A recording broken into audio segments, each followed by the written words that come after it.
शुभोदय विद्यार्थियों, मेरा नाम यह अन्नपूर्णा है।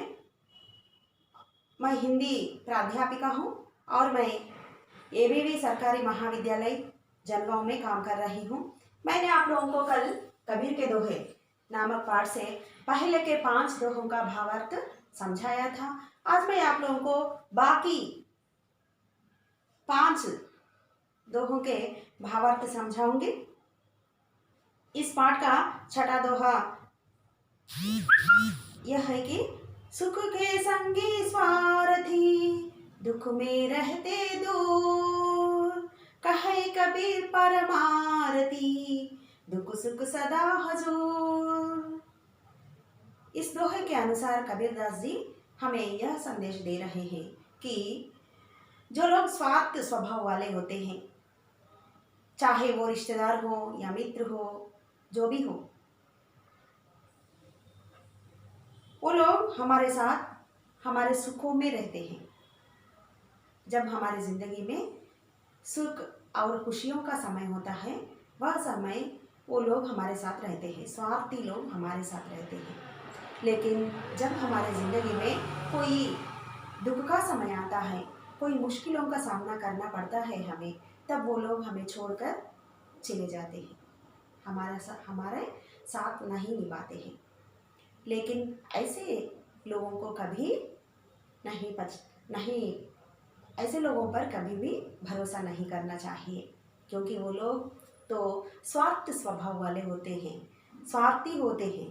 वो लोग सुखों के समय, खुशियों के समय हमारे साथ रहकर, जब हमारे पास धन दौलत होता है, हम मज़े में रहते हैं, तब वो लोग हमारे साथ रहकर सारे सुख भोगते हैं। लेकिन जब हमारे ज़िंदगी में दुखों का समय आता है, मुश्किलों का सामना करने का समय वक्त आता है, तब वो लोग हमें छोड़कर चले जाते हैं। लेकिन कुछ लोग ऐसे भी होते हैं, वो लोग परमार्थी होते हैं, परोपकारी होते हैं, दूसरों का मदद करने वाले होते हैं हमेशा। ऐसे लोग कभी भी ऐसा नहीं करते। वो लोग तो सुख और दुख दोनों समयों में हमारा साथ निभाते हैं, सदा हमारे साथ बनकर रहते हैं।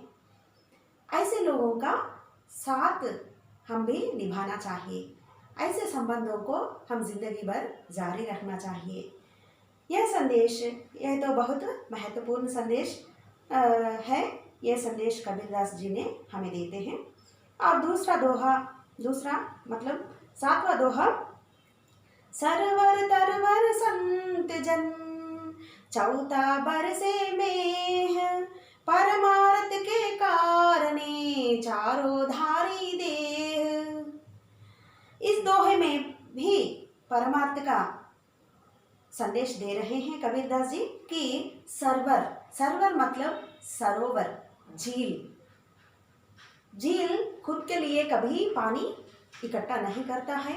उसी प्रकार तरवर मतलब उत्तम वृक्ष तो हम तो जानते हैं ही कि वृक्ष प्राणवायु देते हैं जनता के लिए, और फूल देते हैं, फल देते हैं, अनेक जड़ी बूटियाँ देते हैं, और छाया देते हैं, लकड़ी देते हैं, न जाने क्या नहीं देते, सब कुछ देते हैं मानव के लिए वृक्ष। और संत जन, ठीक उसी तरह संत जन भी लोगों के लिए सब कुछ करते हैं, दूसरों के लिए सब कुछ करते हैं, परमार्थ के लिए सब कुछ अपनी ज़िंदगी त्याग देते हैं। और उसी तरह बरसने वाले मेघ, बादल भी खुद के लिए नहीं बरसते, वो तो धरती को हरा भरा रखने के लिए बरसते हैं, और धरती पर जीवित रहने वाले सभी जीवों के लिए पानी देने के वास्ते बरसते हैं।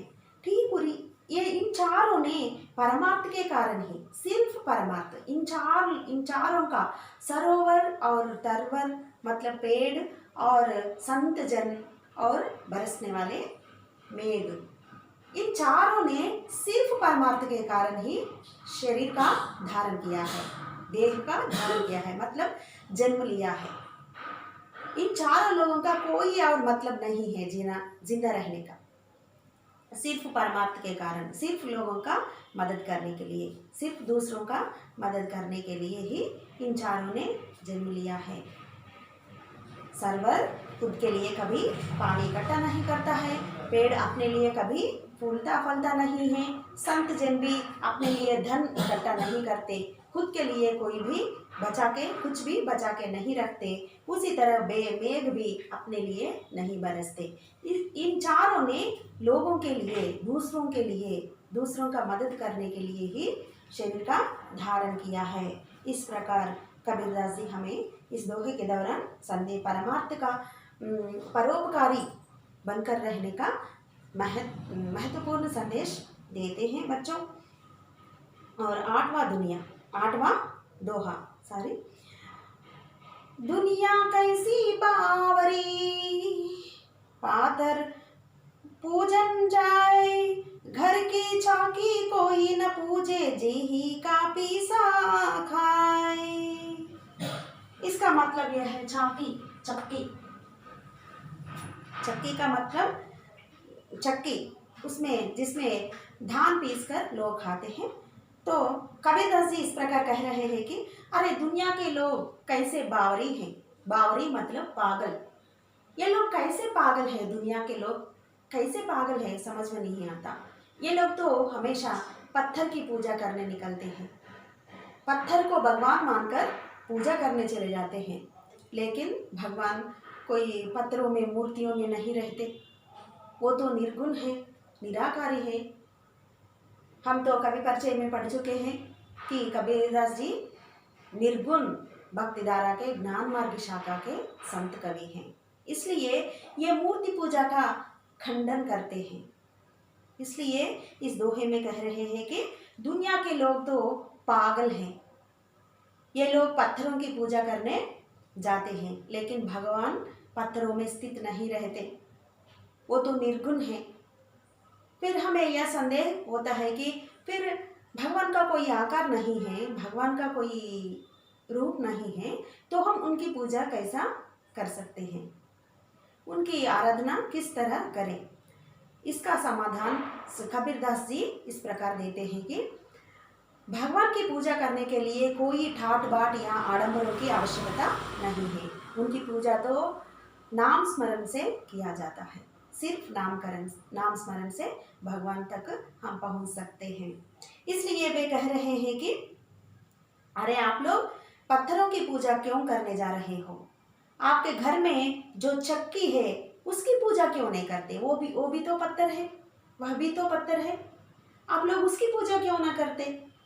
हर रोज चक्की में धान पीसकर आप लोग, आपका घर परिवार पूरा आपका अपना पेट भर रहा है, फिर चक्की की पूजा क्यों नहीं करते।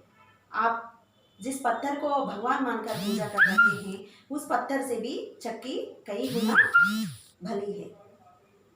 ये बात आप लोग कब समझोगे। इस प्रकार इस दोहे में मूर्ति पूजा का खंडन मंडन किया है उन्होंने। और 9वें दोहा जिहि घटी प्रीति न प्रेम रस, पुनि रसी नहीं राम, ते नर इस संसार में उपजिशे बेकाम।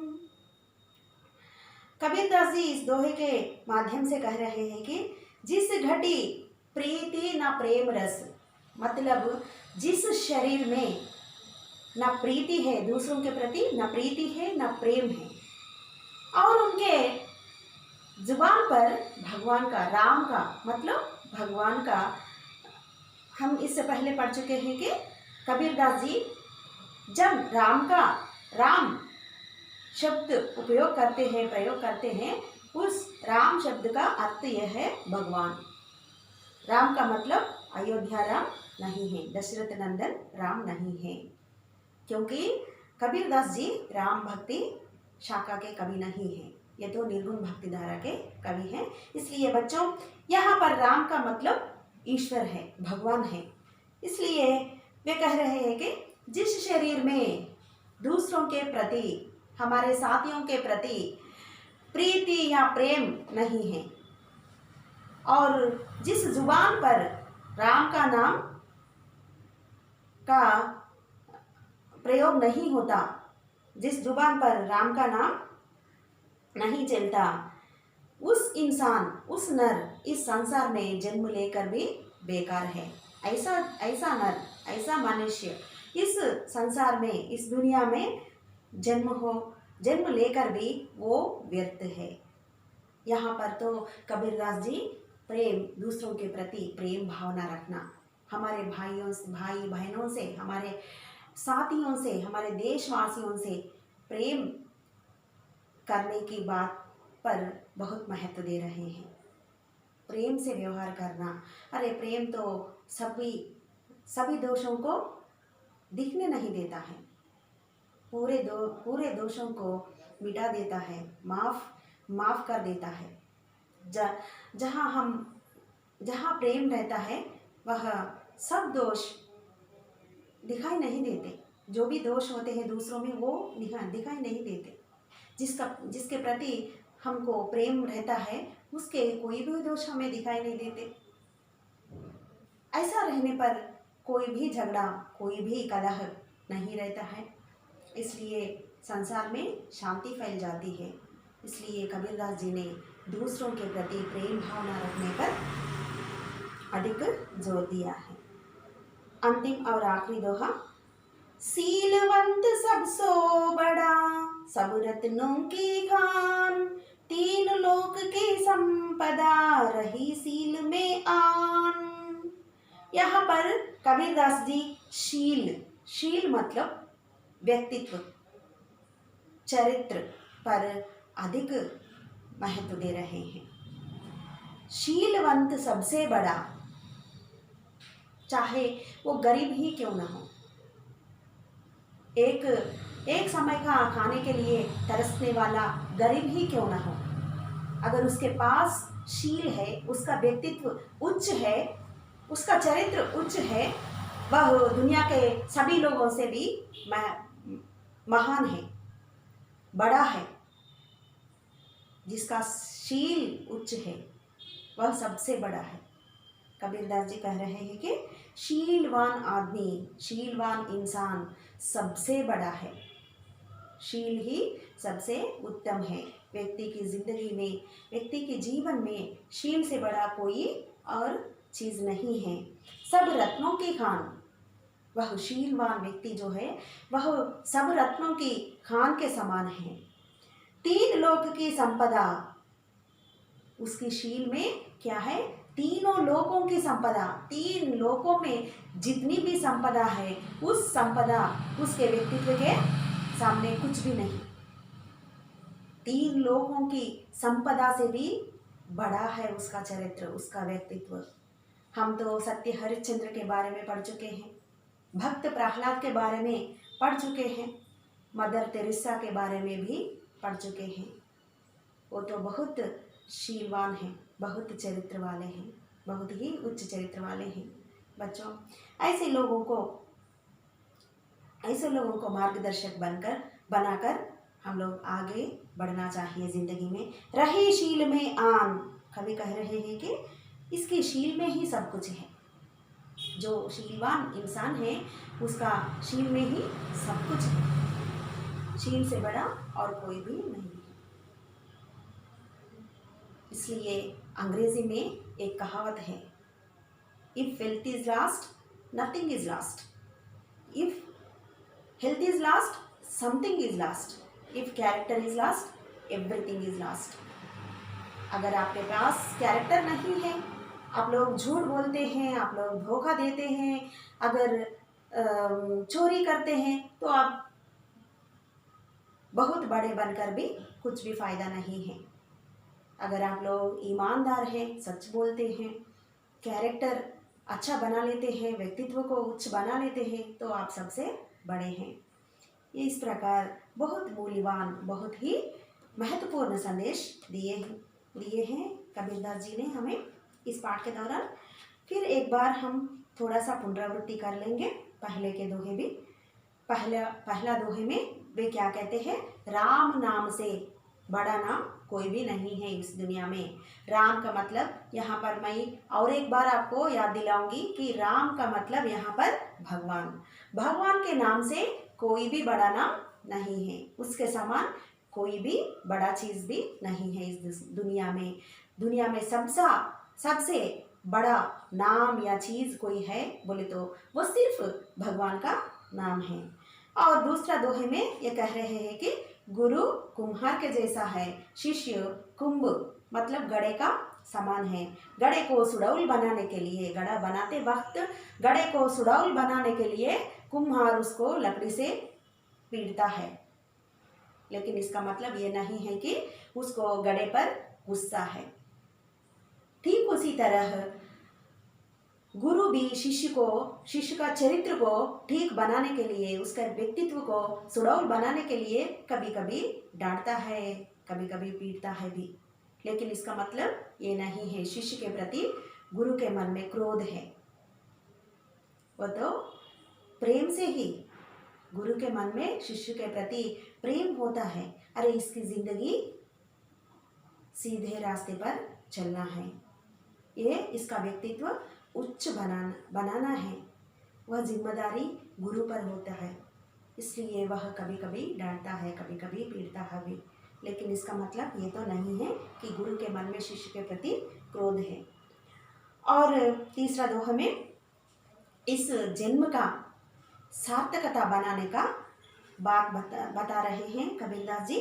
ये तो बहुत दुर्लभ से, यह तो बहुत कठिन रूप से मिला है मनुष्य जन्म। यह देह बार बार नहीं मिलने वाला है। जब आपको यह देह मिला हुआ है, ये अच्छे कामों के लिए उपयोग करो, जितना हो सके उतना भला करो समाज के लिए। आप समय व्यर्थ मत करो, आपके पास समय बहुत कम है।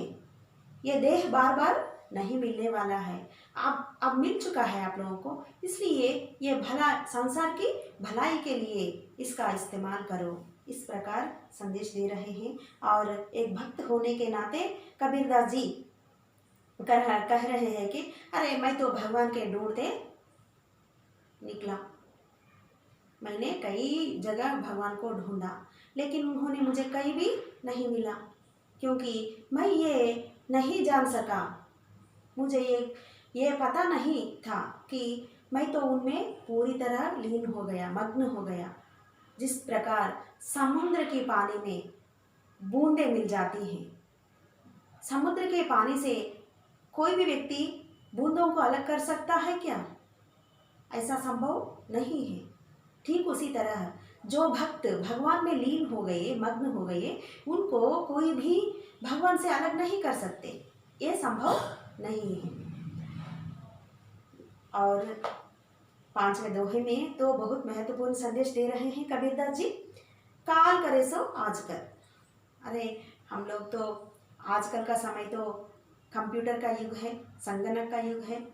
आज हम लोग समझ रहे बात कर रहे हैं कि समय तो बहुत महत्वपूर्ण होता है, लेकिन उन्होंने उसी समय, कबीर का समय में ही उन्होंने समय का महत्व को ठीक तरह से बताया है इस दोहे में। काल करे सो आज कर। जो काम आप लोग कल करना चाहते हो वह काम आज ही करो, जो काम आज करना चाहते हो वह काम अभी करो, क्योंकि आप लोग नहीं जानते कि कौन सा पल में कौन सा मुश्किल आएगा। कभी कभी आपका जीवन भी अंत हो सकता है,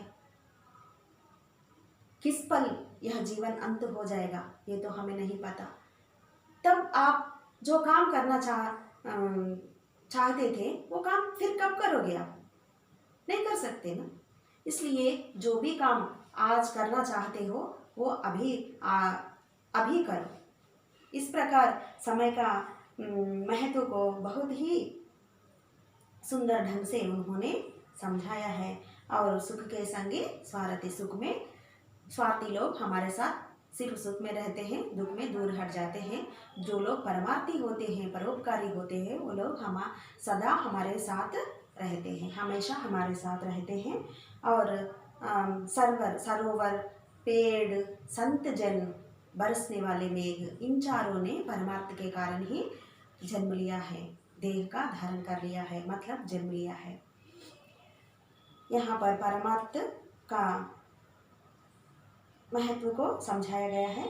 और 8वें दोहे में उन्होंने मूर्ति पूजा का खंडन मंडन करते हुए, अरे पागल लोग, आप लोग पत्थरों की पूजा क्यों कर रहे हो।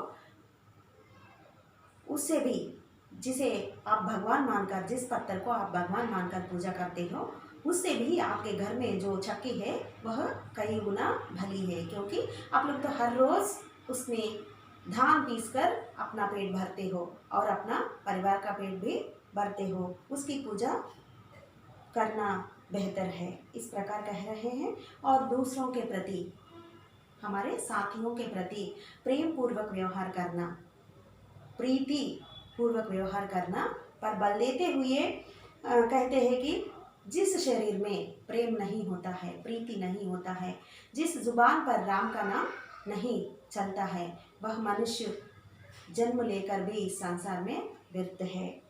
और सबसे अंतिम दोहे में वे कह रहे हैं, शील पर जोर दे रहे हैं। शील पर, शील को बहुत ही महत्वपूर्ण स्थान दिया है।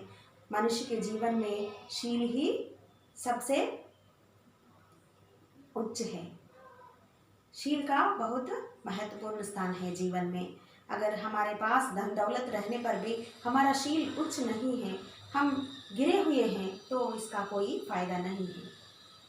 अगर हमारा आचरण, हमारा शील, हमारा चरित्र उच्च है, तो हमारे पास धन दौलत की होने की कोई आवश्यकता नहीं है। हमारा शील ही 3 लोगों की संपदा के समान है। इस प्रकार कई मूल्यवान बातें कबीरदास जी ने इस पाठ के दौरान हमें दिए हैं बच्चों। इसका अनुसरण आप जिंदगी भर कर सकते हैं। याद कर लो, याद रख लो। इन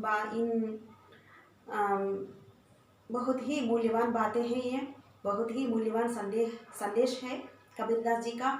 इसे हमेशा याद रखकर आप लोग आपके ज़िंदगी में आगे बढ़ सकते हैं। यह पाठ यहीं पर ख़त्म हुआ है। घर पर भी आप लोग और एक बार दोहराइए पाठ को। धन्यवाद।